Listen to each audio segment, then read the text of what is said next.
કારણ કે ભાગવતનો પ્રભાવ એવો છે કે એના શ્રવણ માત્રથી જ્ઞાન અને વૈરાગ્ય યુવાન થઈ જશે. પણ કથા કરે કોણ? સનત કુમારો કહે અમે તો સત્સંગ માટે જ આવ્યા છીએ. જો કોઈ બોલનારું મળી જાય તો સાંભળવા બેસી જઈએ, અને સાંભળનારું મળે તો ગાવા બેસી જઈએ. કોણ બોલે ને કોણ સાંભળે એમાં અમને ક્યાં રસ? અમને તો રસ સત્સંગથી છે. નારદજી તમે કહો તો અમે કથા કરીએ. અને નારદજી તો પ્રસન્ન થઈ ગયા. એક તો ભાગવત કથા જેવી કથા, અને એ પણ સનત કુમારોના મુખે સાંભળવા મળે તો એનાથી ઉત્તમ બીજું શું હોય? કહ્યું જાઓ હરિદ્વાર પાસે ગંગાજીના કિનારે આનંદ નામક તટ છે, અને ત્યાં આખા ભાગવત કથાનું આયોજન કરો, બધાને આમંત્રિત કરો. નારદજી તો પ્રસન્ન થઈ ગયા છે. આખો પંડાલ તૈયાર કર્યો છે, અને બધા જ દરેક તીર્થોને, નદીઓને, પર્વતોને, દેવતા સમસ્ત લોકોને આમંત્રિત કર્યા. આખો પંડાલ ભરાઈ ગયો. સનત કુમારો વ્યાસપીઠ પર બિરાજમાન થયા છે. નારદજી મુખ્ય શ્રોતા રૂપે બિરાજમાન થયા છે, અને સંકલ્પ છે ભક્તિ મહારાજના દુઃખનું નિવારણ. સત્કર્મ જે પણ સંકલ્પ સાથે કરો ને, એ વ્યક્તિ ભલે હાજર ન હોય પણ એનું પુણ્ય એ વ્યક્તિ સુધી પહોંચી જશે.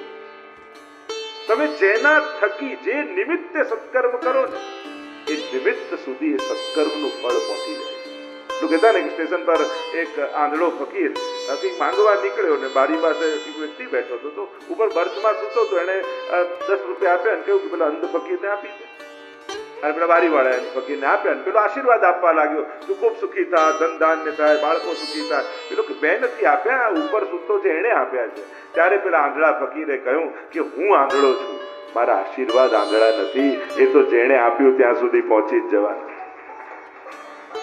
આ જીવનમાં ભેગા કરવા જેવું હોય ને તે આશીર્વાદ, દુઆઓ. કહ્યું કે આ એક કથા એવી છે કે જેના સેવન કરવા માત્રથી હરિ ચિત્તમ સમાશ્રય, સ્વયં ભગવાન શ્રોતાના હૃદયમાં આવીને બિરાજી જાય. કર્ણેન્દ્રિયના માધ્યમથી ભગવાન હૃદયમાં પ્રવેશ કરી જાય.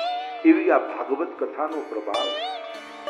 ભાગવત સાંભળતા સાંભળતા તો ઘણા જીવનના અનુભવમાં જોયા છે. ક્યાંય ન માનતો, ભગવાનમાં ન માનતો, ભાગવતનો પ્રભાવ એવો જોયો છે કે સાંભળવા માત્રથી એના હૃદયમાં ભગવાન પ્રવેશ કરે. અને ભગવાન જ્યારે આવે ને ત્યારે સૌથી પહેલા ભાવ રૂપે આવે, લાગણીઓ રૂપે આવે. અને ભાવ જ્યારે હૃદયમાં પ્રગટ થવા લાગે, અને એ ભાવ જ્યારે વિશુદ્ધ બની જાય ત્યારે ભક્તિનું રૂપ ધારણ કરી જાય. ત્યાં વિવેકાનંદ અને પરમહંસના સંવાદમાં આવે છે કેવું કે ભાવ વધે ખબર કેમ પડે? પ્રશ્ન કરે છે વિવેકાનંદ કે ભક્તિ વધે એ ખબર કેમ પડે? તો કે 3 વસ્તુ ઘટે તો માનવું કે ભાવ વધી રહ્યો. પહેલું, અહંકાર ઘટે તો માનો કે ભાવ વધી રહ્યો. ધીમે ધીમે ધીમે અહંકાર ઘટવા. બીજું, અપેક્ષા ઘટે તો માનવું કે ભાવ વધી રહ્યો. અપેક્ષા દુઃખની જન્મી કહેવાય. આપણને બધાની અપેક્ષા, લોકો તો જેવા છે એવા જ છે. આપણે એના માટે કંઈક જુદું જાણી શકીએ. ભગવાને બધાને એક સરખા નથી બનાવ્યા, દરેકને યુનિક બનાવ્યા છે. કંઈક જુદા બનાવ્યા. આ દુનિયામાં જે કોશિશ કરીએ છે ને કે બધા એક થઈ જાય, બધા એક વિચારે, બધું એક કરે, આ પરાણે એક કરવા જઈએ છે ને એમાં જ મોટા ઝઘડા થાય છે. આ દુનિયાને એક કરવાનો એક જ ઉપાય છે, બીજાના જુદાપણાનો સ્વીકાર કરી કે હા, મારા કરતા કોઈ જુદું હોઈ શકે, મારા કરતા કોઈ ભિન્ન વિચારી શકે, મારા કરતા કોઈના જુદા વિચાર હોઈ શકે. અને જ્યારે જુદાપણાનો સ્વીકાર નથી કરતા ત્યારે જ વિવાદ પેદા થાય. આપણે ધારીએ કે મારી જેમ જ લોકો વિચારે, મારી જેમ જ લોકો જુએ, મને ગમતું બધાને ગમે. આ જે આઘાત કરે છે એ જ દુનિયામાં ક્લેશનું કારણ છે. જુદાપણાનો સ્વીકાર જ ઈચ્છા લાગે. અહીંયા અપેક્ષા ઘટે. ભક્તિ કરતા હોય ને એની અપેક્ષા પડે. અને જેને ભગવાન પર ભરોસો હોય એને ભગવાનના ભરોસે જ કામ કરવાનું. હા, લોકોનો સાથ લેવાય, એનો ઉપયોગ કરાય, એની સમજણ, એની સાથ, એની મદદ અનેક પ્રકારથી. આપણે દુનિયામાં રહીએ છીએ તો ઘણા લોકોના સહારે. કોઈ માણસ ભલે એમ કહેતો હોય મારે કોઈની જરૂર નથી, કોઈ છેલ્લે 4 ખભા તો એને જોઈએ છે. ઘરના લોકો જોડે ન બોલે તો બહાર મિત્રો ગોતે. પણ એક વસ્તુ યાદ રાખજો, ફેસબુકમાં ભલે 5000 ફ્રેન્ડ હોય, પણ ચાલતા ચાલતા ગબડી પડશો ને તો બાજુમાં મિત્ર હશે ને એ જ હાથ પકડવાનો. કે ફેસબુકના ફ્રેન્ડ કામ નથી લાગવાના, એ તો જે સાથે હશે એ જ ચાલવાના છે. નિકટના સ્વજનો એને સાંભળવા. અહીંયા અપેક્ષા એટલે ત્રીજું ક્રમ અધિકાર. અધિકાર કરવાની વૃત્તિ ઘટે. આ ત્રણ વસ્તુ ઘટે તો માનજો ભાવ વધી જાય. આ કથા એવી છે કે ભગવાનને મને કહ્યું આ કથા આખી કથા સાંભળો તો શ્રેષ્ઠ. કઈ તો અડધી કથા, અડધી નહીં તો એક અધ્યાય, એક અધ્યાયની તો એક દિવસની કથા, એક દિવસની તો અડધો શ્લોક. રાજસુ અશ્વમેધ યોગ એમ કહ્યું. જો કોઈ અડધો શ્લોક સાંભળીને તેને રાજસુ અને અશ્વમેધ વ્યક્તિના પુણ્ય મળે છે. અને એમાં પણ અંતકાલે તુયેનૈવ શ્રૂયતે સુખસાપ્તવા. પોતાના જીવનના અંત સમયમાં જો કોઈ ભગવત કથા સાંભળે તો એને તો લેવા માટે ભગવાન પોતે આપે છે. એવું ભાગવતની કથાનું મહત્વ કહ્યું છે. એની ક્યારે અન્યથા ગતિ ભગવાન થવા દેતા નથી. અને ભગવાન પોતે પોતાના ધામમાં લઈ જાય. એટલે જ ભાગવતને સર્વોપરી પુણ્ય કહે છે. સર્વોપરી પુણ્ય માનવામાં આવે. ભાગવત એટલે જ મહાત્મા 5 ફળ બતાવે. ભાગવત સાંભળવાથી મળે છે તો કહ્યું નિસંશયતા સર્વ સંશય વાંચી. જો ભગવાન એ પ્રશ્નાર્થનું નામ નથી, ભગવાન એ પૂર્ણ વિરામ. ઘણીવાર ભગવાન આપણા માટે પ્રશ્નાર્થ બની જાય. આમ હશે, આમ હશે. એટલે કે ગીતાને કહ્યું પ્રશ્નથી કૃષ્ણ સુધીની યાત્રા એ ભાગવતની યાત્રા. શંકાથી સમાધાન સુધીની યાત્રા એ જ ભાગવતની યાત્રા છે. શંકાનો નકશો લઈને શ્રદ્ધા સુધી જવું છે અને પગમાં અવધની ધૂળ, લંકાની ધૂળ છે ને અવધ સુધી જવું. આ યાત્રા શંકાથી શ્રદ્ધા સુધી, શ્રાપથી સમર્પણ સુધીની યાત્રા શ્રીમદ ભાગવતની યાત્રા. નિસંશયતા ભાગવત સાંભળશો, કારણ કે પ્રશ્નનું સમાધાન ઉત્તર ક્યારે ન હોય. કારણ કે દરેક ઉત્તરમાં એક પ્રશ્ન છુપાયેલો. પ્રશ્નનું સમાધાન એ શ્રદ્ધા જ હોઈ શકે. કે જેણે જવાબ આપ્યો એના ઉપર શ્રદ્ધા ખરી, અને ત્યાં જો શ્રદ્ધા હશે તો જ સમાધાન. બાકી તો જેને પ્રશ્ન જ પૂછવા છે એનો કોઈ અંત નથી. પ્રશ્નનો કોઈ અંત નથી. શ્રદ્ધાવાન લભતે જ્ઞાન. જે શ્રદ્ધાવાન છે એ જ જ્ઞાનને પ્રાપ્ત થાય. તો નિસંશયતા કહ્યું ભગવત પ્રીતિ, ભગવત પ્રાપ્તિ, ભગવત કૃપા. આ ભાગવતના ફળ કયા? છેલ્લું કહ્યું અભયત્વ. ભાગવત સાંભળે એ અભય બની જાય. અને કહેવાય કે સૌથી મોટો ભય માણસને મૃત્યુનો છે. મૃત્યુનો ભય માણસને. અને ભાગવત સાંભળે ને પછી મૃત્યુ મહોત્સવ બની જાય. એના માટે ભયકારક ન રહે. 5 ફળની જે ચર્ચા છે, કહ્યું કે છેલ્લા સમયમાં જે ભાગવતને સાંભળે છે સ્વયં ભગવાન એને લેવા. આમ જ્યારે ભાગવતના મહાત્મ્યનું વર્ણન કરી રહ્યા હતા સનત કુમારો, એટલામાં સભામાં એક આશ્ચર્ય થયું. એક યુવાન સ્ત્રી 2 યુવાન પુરુષોની સાથે પ્રગટ થઈ. બધા પૂછવા લાગ્યા કે આ સ્ત્રી કોણ છે, આ બંને પુરુષો કોણ છે? ત્યારે નારદજીએ કહ્યું કે આ બીજું કોઈ નથી, આ ભાગવતના અર્થોમાંથી પ્રગટેલા સ્વયં ભક્તિ મહારાણી પોતાના જ્ઞાન અને વૈરાગ્યની સાથે પ્રગટ થયા. પ્રશ્ન કરે છે ભક્તિ મહારાણી કે આખો પંડાલ ભરાયેલો છે, અમે પ્રગટ તો થયા, મારા બંને પુત્રો યુવાન થઈ ગયા. ભાગવતનો પ્રભાવ. કથા થઈ રહી છે ગંગાજીના તટ ઉપર, ભક્તિ મહારાણી છે યમુનાજીના તટ ઉપર. પણ જે નિમિત્તે કથા થાય ને એ નિમિત્ત સુધી કથા પહોંચી જાય. એ ત્રિલોકમાં કોઈ પણ લોકમાં કેમ ન હોય, પણ જે નિમિત્તે પુણ્ય કર્યું છે એ નિમિત્ત સુધી પહોંચી જાય. અને અહીંયા પ્રગટ થઈ ગયા. બતાવો નારદજી, આખો પંડાલ ભરાયેલો, અમે ક્યાં બેસીએ? જગ્યા જ નથી. ત્યારે નારદજી કહે મને ખબર છે કે તમારે ક્યાં બેસવાનું. ક્યાં? તો કે આ જે કોઈ શ્રોતાઓ બેઠા છે ને કથામાં, એ શ્રોતાઓના હૃદયમાં જઈને ભક્તિ મહારાની બિરાજમાન થઈ જાવ. જ્ઞાન અને વૈરાગ્યની સાથે. એટલે જે કથા સાંભળે એના હૃદયમાં ભક્તિ મહારાની જ્ઞાન અને વૈરાગ્યની સાથે એના હૃદયમાં નિવાસ કરે. કથા સાંભળો ને તો ભાવ વધે, કથા સાંભળો તો વૈરાગ્ય વધે. અને જો આટલા 7 દિવસ સુધી 4 કલાક તમે અહીંયા આવીને બેસો, આ તમારું વૈરાગ્ય નથી. અને બીજી વાત છોડો, 7 દિવસ સુધી 4 કલાક આપણે કોઈને નડ્યા નહીં એ ઓછું છે. 4 કલાક કોઈના માટે ખોટું વિચાર્યું નહીં એ ઓછું છે. જો માણસનું મન તો કેવું છે. એટલે મેં ગીત વિશે કહ્યું કે આપણે કથા નથી બેસાડતા, કથા આપણને બેસાડે. બાકી આપણે તો ક્ષણવાર પણ બેસી એમ નથી. અને ભક્તિ મહારાની બંને પુત્રોને એટલામાં તો દુંદુભીઓના નાદ થયા, સ્વયં પરમાત્મા પધાર્યા, ચારે બાજુ જયઘોષ થયા. વચન આપ્યું જ્યારે જ્યારે ભાગવત કથા થશે ત્યારે હું પોતે એ કથામાં વિરાજમાન. અને આપણે તો ભાગ્યશાળી છીએ કે શ્રીનાથજી બાબાના સાનિધ્યમાં આપણે ભાગવત કથાનું રસપાન કરી રહ્યા છીએ. એટલે નિશ્ચિત શ્રીનાથજી બાબા તો આપણી કથામાં પધારે છે, એના શ્રોતા જ છે. આગળ પ્રશ્ન કર્યો કે ચલો પુણ્યશાળીને તો આ કથા તારે છે, પાપીને તારે છે. અને એટલા માટે ગોકર્ણોપાખ્યાન કર્યું. એક ગામમાં તુંગભદ્રા નદીનો તટ અને એની નિકટમાં ગામ. આત્મદેવ નામનો બ્રાહ્મણ રહે. જો બધા આધ્યાત્મિક અર્થો છે.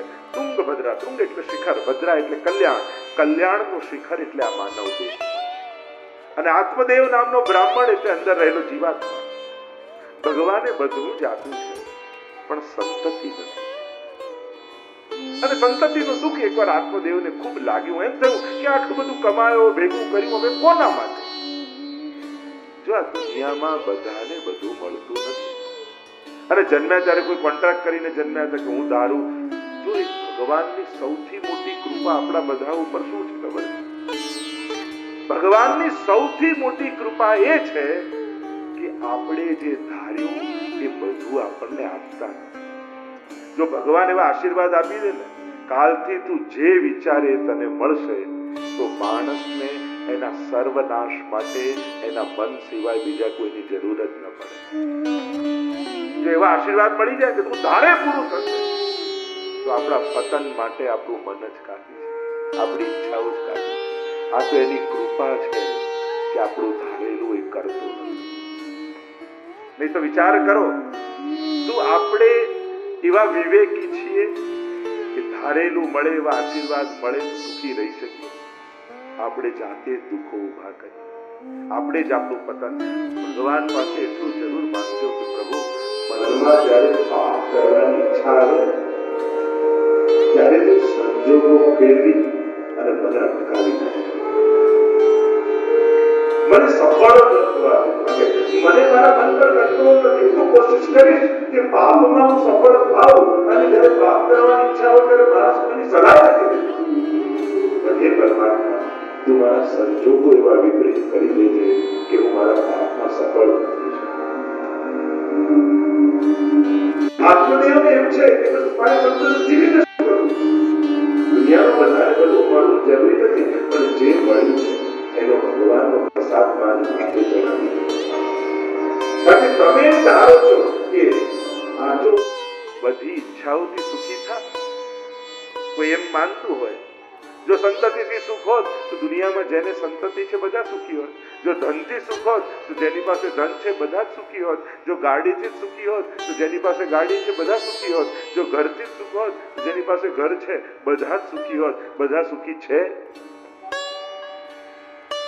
અને એટલા માટે આ તો ક્યાંક આપણી કલ્પના જ છે. ઘણા ઘર નથી એટલે દુઃખી છે, ઘણા ઘરથી દુઃખી છે. ઘણા પરિવાર નથી એટલે દુઃખી છે, ઘણા પરિવારથી દુઃખી છે. ઘણા ધન નથી એટલે દુઃખી છે, ઘણા ધનથી દુઃખી છે. એ જ વસ્તુ ઘણાના દુઃખનું કારણ છે. અને એટલા માટે માણસની આ ઈચ્છા અને કલ્પના છે કે આ મળી જાય તો હું સુખી થઈ.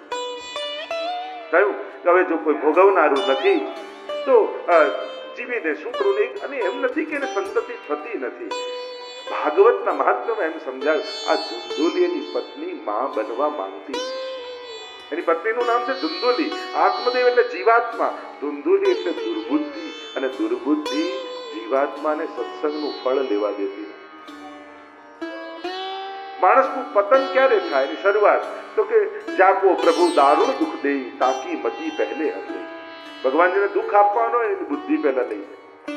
અને બુદ્ધિ નાશાત પ્રણશ્યતિ. ગીતાજીમાં તો આખો ચાર્ટ આપે ને. ધ્યાયતો વિષયાન પુંસ સંગસ્તેષુ ઉપજાયતે સંગાત સંજાયતે કામ કામાત ક્રોધો વિજાયતે ક્રોધાત ભવતિ सम्मोह सम्मोहात् સ્મૃતિ વિભ્રમ સ્મૃતિ ભ્રંશાત બુદ્ધિનાશો બુદ્ધિનાશાત પ્રણશ્યતિ. બુદ્ધિનો નાશ થતા જ સર્વનાશ. ધુંધુરીમાં લોજિકો આપે છે. અરે આ સુખદેવજીની જેમ 16 વર્ષ રહી જાય તો કોઈ ચડાઈ કરે તો હું ભાગીશ કેમ? ક્યાંક જન્મ આપતા મારી મૃત્યુ થઈ જશે તો? ઉતરકો આપે છે. આત્મદેવને એકવાર એમ થયું કે આત્મઘાત કરી લો. આવ્યા બહાર, ગામની બહાર સરોવરના કિનારે કૂદીને મરી જાઉં. આમ જ્યારે વિચાર કરવા લાગ્યા તો સામે એક મહાત્મા દેખાયા અને મહાત્માને જોઈને થયું કે જો આમના આશીર્વાદ મળે તો મારું કાર્ય થઈ જાય. દોડતો એમના ચરણોમાં પડ્યો અને વિનંતી કરી, મહારાજ કૃપા કરો, આશીર્વાદ આપો, મારા ઘરે પારણું બંધ થાય. મહાત્માએ આંખો બંધ કરીને જોયું ને કહ્યું, આત્મદેવ, આ જન્મમાં નહીં, 7 જન્મ સુધી તારે કોઈ સંતતિનો યોગ જ નથી. અને જ્યાં શબ્દ મહાત્માના મુખે સાંભળ્યા, મનમાં એવી ગ્લાનિ થઈ, માથું પછાડવા લાગ્યો ને કહેવા લાગ્યો, જો આપ આશીર્વાદ નહીં આપો તો અહીંયા જ માથું પછાડીને ખતમ થઈ જશે. બ્રહ્મત્યાનું પાપ આપને લાગશે. થયું મહાત્માને કૃપા કરવી જોઈએ. જોડીમાંથી ફળ કાઢી અભિમંત્રિત કર્યું. આત્મદેવને આપ્યું કહ્યું, જા તારી પત્નીને ખવડાવું, તારા ઘરે પારણું બંધ. અને આત્મદેવ તો પ્રસન્ન થઈ ગયો. ફળ લઈને દોડ્યો છે. દોડતા ધુંધુરી પાસે આવીને કહ્યું, જો મહાત્માની પ્રભુની કૃપા થઈ છે, આ તો ફળ થાય છે તો આપણા ઘરે પારણું બંધાશે. ધુંધુરી તો ફળ લઈને પાછી નથી આવી. આટલા દિવસ શાંતિ હતી, પાછી એટલે એક વાત એની નાની બહેન અને દુર્બુદ્ધિની બહેન છે દુસ્સંગ. અને જ્યારે દુર્બુદ્ધિ અને દુસ્સંગ આ બંને ભેગા થાય પછી માણસનું પતન કરતા કોઈ નથી. એને સલાહ આપી કે હું ગર્ભવતી છું, મારા પતિને થોડા પૈસા આપી દે, ગર્ભવતી તું નાટક કર અને મારા ઘરે રહેવા આવી જાય, મારા બાળક થશે તને આપી દેશે. અને દુર્બુદ્ધિ કે દુસ્સંગની સલાહ બહુ કરો. એક વસ્તુ યાદ રાખો, સત્સંગ માટે તમારે મહેનત કરવી પડશે, શોધવું પડશે, જવું પડશે અને દુસ્સંગ શોધતો તમારા ઘર સુધી આવે. એના માટે કાંઈ પ્રયાસ નહીં કરવો. તમે કોઈ કોરોના થયો એની બાજુમાં તમે બેસો, તમને કોરોના થઈ જાય, કોઈને ચૂંટી નવું લાગ્યું હોય તો તમે બાજુમાં બેસો, તમને લાગી જાય. પણ પહેલવાનની બાજુમાં જઈને બેસો તો તમે પહેલવાન નથી. એના માટે તો તમારે દંડ બેઠક કરવી પડે, તમારે કસરત કરવી પડે. આ દુસ્સંગ છે ને એ આ ચેપી રોગ જેવો છે અને આ પહેલવાન દંડ બેઠક એ સત્સંગ જેવું છે. એના માટે તો તમારે પોતે જ પ્રયાસ કરવા. ઉત્તમતા પામવી પડતી હોય છે,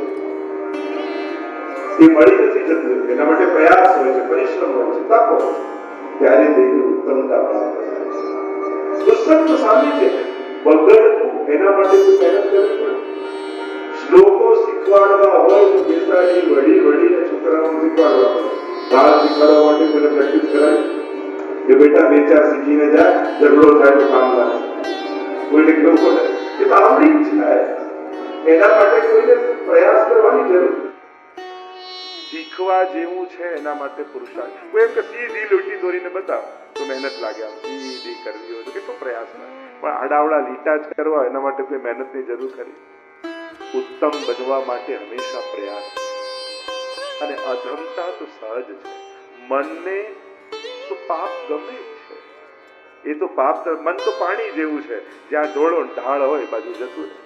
આ મન ઢાળ ગોતતું જ હોય. ટાંકીમાં પાણી ચડાવવું તો મોટર લગાડવી પડે, ઉપરથી નીચે ઉતારું, નળ ખોલો તો ખાતો. એમાં ક્યાં પ્રયાસની જરૂર? કહ્યું કે મારે ત્યાં રહેવા આવી જાય, જે બાળક થશે તને આપી દઈશ. વાત ગમી, જતી રહી. ફળનું શું કરું? કે તારા આંગણામાં ગાય બાંધી છે ને એને વાછરડું થતું નથી. તું ફળ ખવડાવીને જોતો ખરા કે કંઈક મંત્ર ભણ્યા છે કે એમને પકડાવી દીધું? ગાયને ખવડાવ. સમય થયો, ગાયને વાછરડું થયું. આખું શરીર મનુષ્ય જેવું, કેવલ કાન ગાય જેવા. માનો ઋષિનું તપ અને તેજ આ પુત્ર રૂપે પ્રગટ થયું હોય એટલે એનું નામ રાખ્યું ગોકર્ણ.